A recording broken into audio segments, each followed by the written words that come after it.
లక్ష్మణ్ మన ఊరి కథలు ప్రేక్షకులకు స్వాగతం.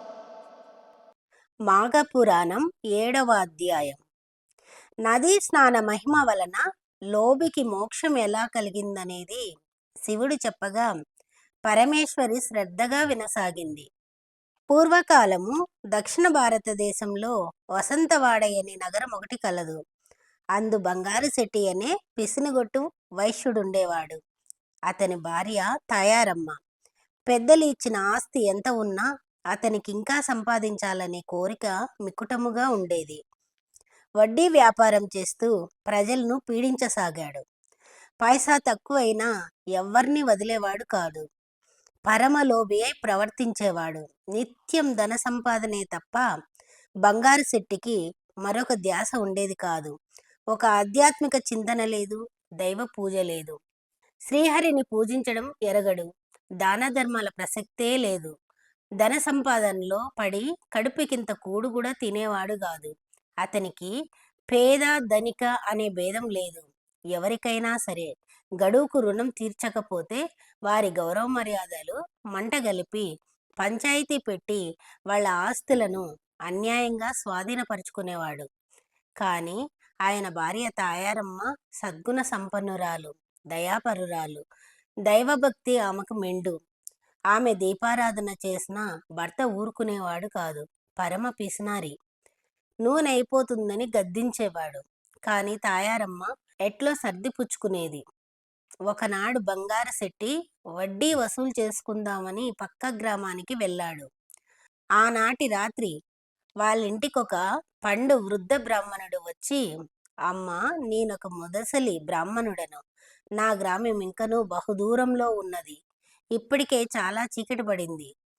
మాఘమాసం అవడం వలన చలిగాలు తీవ్రంగా వీస్తున్నాయి. చలికి తట్టుకోలేకపోతున్నాను. కావున నా యందు దయ ఉంచి ఈ రాత్రికి మీ ఇంటి అరుగుపై పడుకోనియండి అని బ్రతిమలాడాడు. ప్రొద్దున్నే మాఘస్నానం చేసి వెళ్ళిపోయేదనని చెప్పాడు.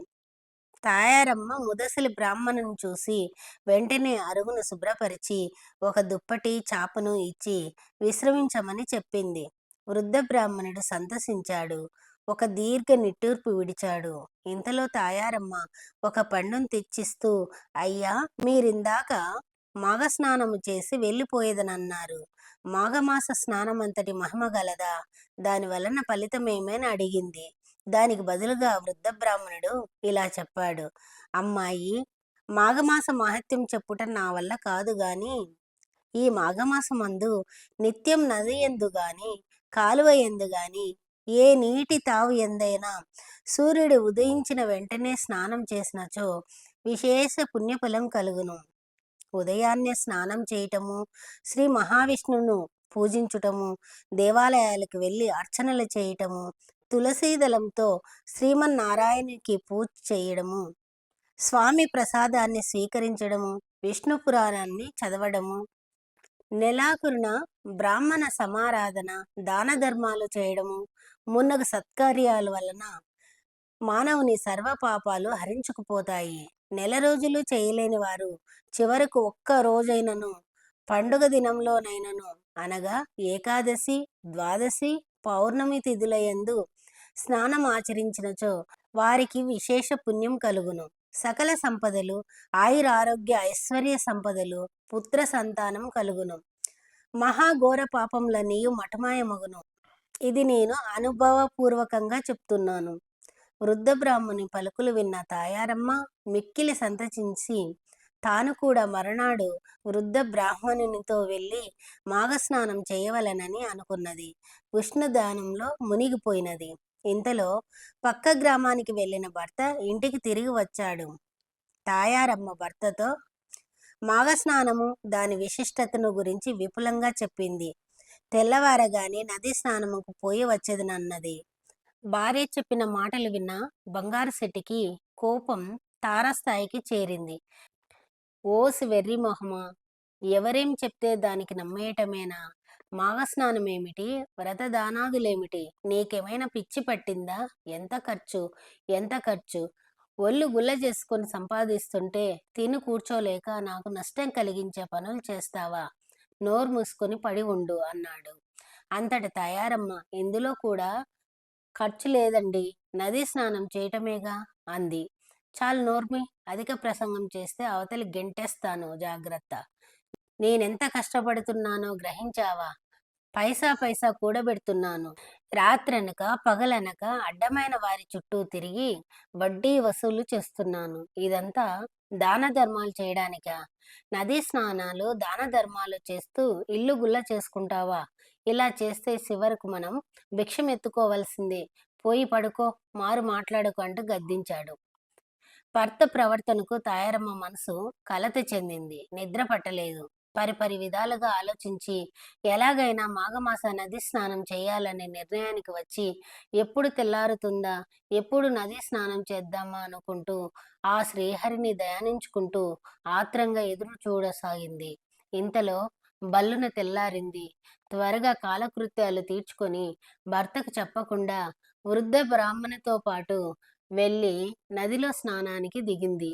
ఇంతలో పసిగట్టిన పిసినారి బంగారు శెట్టి ఒక కర్రను తీసుకొని తాను కూడా నదిలో దిగి భార్య జుట్టు పట్టుకొని కొట్టబోతుండగా ఆమె పెనుగులాటలో వారిద్దరూ తమకు తెలియకుండానే నది నీళ్లలో మునిగి తేలడంతో వారిరువురికి మాఘస్నాన ఫలం దక్కింది. చివరికి బంగారు శెట్టి భార్యను దండించి ఇంటికి తీసుకుని వచ్చాడు. కొంతకాలానికి ఇద్దరూ మరణించారు. తాయారమ్మను తీసుకొని పోవడానికి విష్ణుదూతలు వచ్చి బంగారు రథంపై ఆమెను ఎక్కించుకొని తీసుకొని పోచుండిరి. భర్త బంగారు శెట్టిని యమదూతలు వచ్చి తీసుకొని పోచుండిరి.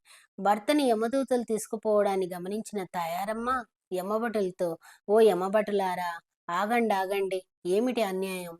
నన్ను వైకుంఠానికి, నా భర్తను నరకానికా? భార్యాభర్తలు ఇద్దరూ సమానమే కదా అంది. అంతటా యమభటులు, ఓ పుణ్యాత్మురాలా, నీవు మాఘమాస నది స్నానం ఆచరించడం వలన నీకీ సద్గతి లభించింది. మరి నీ భర్తకు నిత్యం ధనాశతో ఏ భగవంతునైనా ధ్యానించాడా? లేదే. పైపచ్చు ప్రజల్ని హింసించి పాపం మూటగట్టుకున్నాడు. భగవద్భక్తి లేని పాపుల నరకానికి కాక మరెక్కడికి పోతారు? అందుకే నరకానికి తీసుకుని పోచున్నాను అన్నారు. తాయారమ్మ యమభటులతో వాగ్వాదానికి దిగింది. సరే, నేనొక్కమారు మాఘమాస నదీ స్నానం చేసినందువల్లనే ఇంతటి పుణ్యఫలం వస్తుంటే నన్ను కొడుతూ పెనుగులాడుతూ నా భర్త కూడా నాతో స్నానం చేసినాడు గదా. ఇద్దరం సరిగంగా స్నానాలు ఆచరించినట్లే కదా. మరి ఒకరికి వైకుంఠ ప్రాప్తి, మరొకరికి నరక ప్రాప్తి లభించటంలో న్యాయం ఏముంది? యమధర్మరాజు వద్ద వ్యత్యాసములుండవు కదా అంది. ఆ మాటకు యమదూతలు అవాక్కయ్యారు. సందిగ్ధంలో పడి చిత్రగుప్తుని వద్దకు పోయి ఇందులో న్యాయాలు చెప్పమన్నారు. చిత్రగుప్తుడు వారి వద్ద పాపపుణ్యములను బేరీజు వేసుకొని చూడగా ఇద్దరికీ సమాన పుణ్యఫలం వచ్చింది. జరిగిన పొరపాటుని గ్రహించిన చిత్రగుప్తుడు బంగారు శెట్టికి కూడా తాయారమ్మతో పాటు వైకుంఠానికి కొనుపొమ్మని విష్ణుదూతలతో చెప్పాడు. ముందే వైకుంఠానికి చేరిన తాయారమ్మ భర్త రాకకై ఎదురు చూడసాగింది. ఇంతలో విష్ణుదూతలు బంగారు శెట్టిని కూడా వైకుంఠానికి తీసుకుని వచ్చారు. భార్యాభర్తలిద్దరూ వైకుంఠంలో సుఖంగా గడిపారు. ప్రియసఖి పార్వతి, వింటివి కదా, పరమలోభి కూడా ఒక్కమారు మాఘమాసంలో నదీ స్నానం చేయడం వలన కలిగిన ఫలితము, మరింకా మాఘమాసం 30 రోజులు నది స్నానం చేయటం వలన ఎంతటి ఫలితం కలుగుతుందో ఊహించగలవా? ఇది ఊహించనలవి కాదు. కావున మాఘమాసం వ్రతం మోక్షదాయకమనుటలో సందేహం లేదు. స్వస్తి. మాఘమాసంలో సూర్యోదయానికి ముందు చేసే స్నానం, సూర్య ఆరాధన, విష్ణు ఆరాధన ఎంతో పవిత్రమైనది. ఎంతటి పాపాన్నుంచైనా విముక్తి కలిగిస్తుందనే విషయాన్ని మాఘపురాణం ద్వారా తెలుసుకున్నాం కదా.